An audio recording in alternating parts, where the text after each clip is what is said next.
Ishte një burr në Medinë I cili posedonte një kalë të një race të veçantë dhe tepër të kërkuar.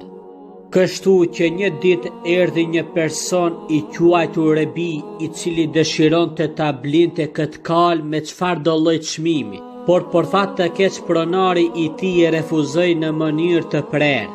Pastaj pas shumë përpjekjeve të dështuara dhe pasi që I humbi shpresat, Rebiu vendosi ta bënte një hile. Ai u vesh si një skamnor me rroba të shtyera, e mbështjolli fytyrën e tij dhe I doli në rrugë pronarit të kalit dhe bëhej kin se nuk mund të ecte. Pronari kur e pa në rrugë këtë njeri të gjorë, e ndali kalin e tij, zbriti dhe I tha: "Eja o njeri, të dërgoj me kalin tim gjerë atje ku dëshironi të shkoni." Por sa hipi mbi kal, Rebiu e goditi kalin dhe ai filloi vrapin me të shpejtë.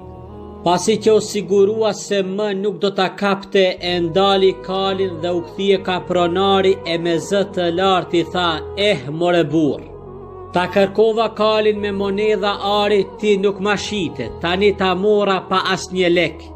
Pronari I tha atij Rebiu, ai me mburje e zbuloi fytyrën dhe I tha: "Po, unë jam Rebiu." Pastaj pronari I tha: "Para se të largohesh me kalin tim, po ta la një amanet." Rebiu me kureshje I tha: "Po hajde thuaje ma trego." Pronari dëshpëruar I tha: "Mos I trego askujt për këtë se çfarë ndodhi në mes nesh." Rebiu duke u tallur I tha: "Pse, a ke frikë se po të humb burrnia?"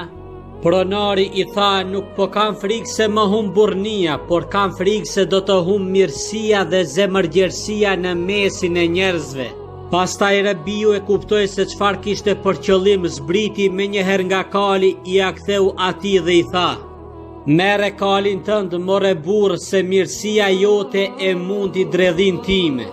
Të dashur vëllezër, nëse një të varfër I është dhëruar një apartament dhe ai manipulon me të, mos e përhapni që mos të humb mirësia dhe bujaria e njerëzve. Mos u bëni shërbëtor të së keqes duke e përhapur atë, sepse në atë moment që humb besimin në një shoqëri, aty fillon shturja dhe shkatrimi I saj.